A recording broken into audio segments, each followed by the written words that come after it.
제주가 가지고 있는 다른 지역은 없는 제주가 가지고 있는 독특한 공유자산을 기본소득으로 만드는 것을 지원하겠다 그 말씀이고요.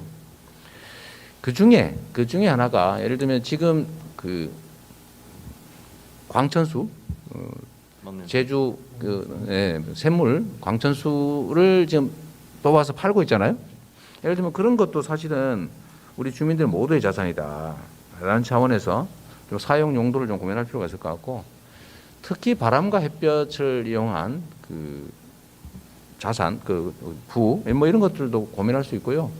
그 중에 저는 제일 큰 게 제가 저번 대선 때도 제가 말씀드렸던 건데 그때 당시에 입도세라고 제가 표현했는데, 그 입도세 그러니까 무슨 꼭 통행료 뜯는 뭐 이렇게 통행료 갈취에만 이런 느낌을 줘서 그거보다는 환경보전기여금으로 이제 포지티브하게 저희가 한번 이름을 만들어 봤고요. 저희가 대충 계산할 때 뭐 8,000원에서 10,000원 정도 하면 연간 그 수입이 약 1,500에서 2,000억 정도 되기 때문에 그것도 상당한 재원이 될 수 있고요. 네, 근데 뭐 입도세가 뭐 새삼스럽게 이재명 후보가 제기한 것은 아니잖아요. 입도세 논의 자체는 꽤 오래된 논의죠. 그거를 좀 소개해 주시죠. 그러니까 지금 정치인들이 서로 약간 희화하면서 좀 싸우는 경향들이 있는데, 입도세라는 것은 상당히 좀 중요한 정책이고, 또 제주형 기본소득도 입도세를 포함해서 제주형 기본소득도 상당히 좀 진지한 논의가 있었던 정책입니다. 그래서 좀 제대로 한번 짚어볼 필요가 있는 게, 일단 환경보전기여금이라는 이름으로 입도세가 그 정부의 좀 공식적인 보고서를 통해서 등장한 것은 2013년도인데요. 한국법제연구원에서 그 제주 세계환경수도 조성특별법 연구라는 이제 연구가 진행이 되었는데, 이때 여기서 그 환경보전기여금에 대한 이제 첫 그런 논의가 이루어졌고요. 보고서에서는요. 그리고 2018년도에 제주도가 한국지방재정학회 의뢰한 이제 용역 연구 보고서가 있는데, 여기에 대해서는 그 집중적으로 환경보전기여금의 구체적인 그런 실행 방안에 대한 이제 용역 연구를 해달라는 주문으로 나온 보고서였습니다. 여기서 나온 방안들이 물론 이제 그 관광객 증가로 인한 생활 폐기물 증가, 또 하수 관리 비용 증가, 또 렌터카의 교통 혼잡 유발 비용 증가 등으로 입도세 환경보전기여금이 필요하고, 그 부과 방식은 숙박을 1인당 숙박을 한 번 할 때마다 1,500원씩, 그리고 하루 렌터카를 빌릴 때마다 5,000원씩 더 추가적으로 부과하는 방식으로 그 부과를 하는 게 좋겠다라는 식의 정책 제안을 당시 보고서에서 내놨고요. 또 이런 식의 정책이 그 한국에서 처음 논의되는 게 아니라 그 이미 전 세계, 특히 유명 관광지에서는 많이 논의가 됐고 실제로 많은 곳에서 실행이 되고 있습니다. 그래서 그 호주의 환경관리부담금, 조금 이름이 다른데요. 이 환경관리부담금의 경우에는 산호초 지대에 입장할 경우에만 입장료를 부과하는 방식으로 부과가 되고요.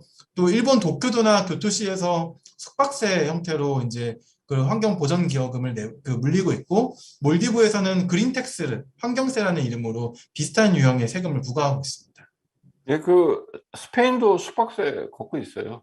네. 한 비슷한 액수 같은데 한 1,500원 모르겠어요. 여기 제시하는 데 말고도 10여 군데 네, 더 굉장히 많죠. 예. 그러니까 근데 이제 문제는 산호초 지대에는 아예 못 들어가게 해야 될 것 같다 이런 생각도 좀 들고, 부담금 물고 들어가는 게 아니라 지금 몰디브는 뭐 그린텍스를 걷는 게 문제가 아니라 좀 있으면 잠긴다고 하는 한이 훨씬 더.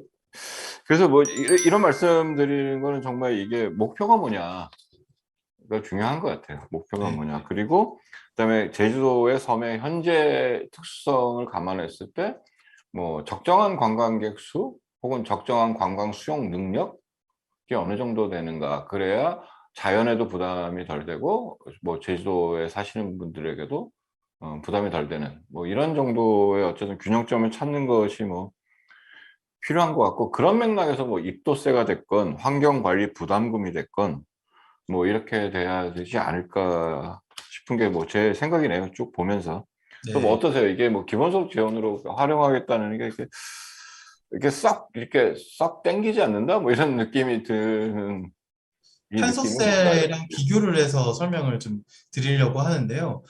그 탄소세랑 탄소 배당, 기본소득이랑 연계하는 이유는 탄소세라는 제도를 그 실현 가능성을 높이기 위해서고, 또 탄소 세율을 그 효과적인 수준으로 올리기 위해서 기본소득 제도가 필요한 것이잖아요. 근데 그런 취지로 탄소세를 바라보면 개개인에게는 탄소세, 탄소 배당 제도가 어떤 식으로 다가오게 되느냐면은 자신이 탄소 배출을 줄이는 의사결정, 한마디로 이제 뭐 기름을 적게 쓰다든지 뭐 그런 결정, 자동차를 적게 탄다든지 이런 식의 결정을 할 때마다 내가 더 내게 되는 세금보다는 받게 되는 배당이 더 늘어나기 때문에 개개인에게는 그 행동들이 다 경제적으로 보상을 받는 그런 개념이 되거든요. 근데 그 이런 입도세의 경우에는 물론 입도세를 물린다, 환경보전기여금은 물린다. 그것에 가장 기반이 되는 환경이라는 것은 누구의 것이라고도 할 수 없는 모두의 것이기 때문에 그 모두의 것을 어떻게 보면 공동 관리하는 책임을 또 제주도민이 가지고 있잖아요. 그래서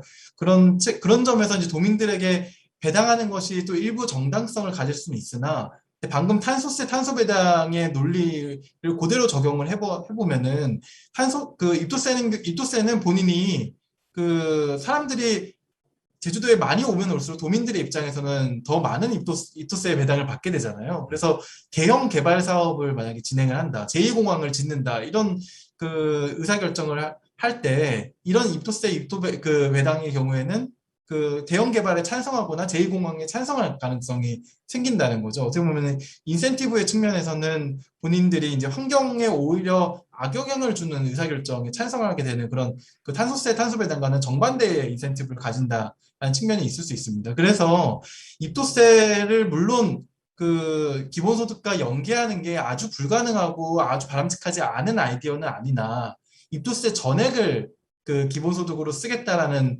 것은 그 어떻게 보면 입도세의 목표인 환경을 더 이제 환경의 부담을 줄이고 오버투어리즘 문제를 해결하는 데는 약간 역행할 수도 있다라는 점을 분명히 좀 염두에는 둬야 될 것 같습니다. 그리고 그 문제는 이 입도세 말고도 제주도에서 나름의 그 배당을 실행하기 위한 재원 방안들은 또 여러 가지가 연구되고 모색이 되고 있거든요. 그래서 입도세만 유일한 재원인 것처럼 좀 조명받고 있는 부분도 어떻게 보면 좀 경계를 해야 될 것 같습니다.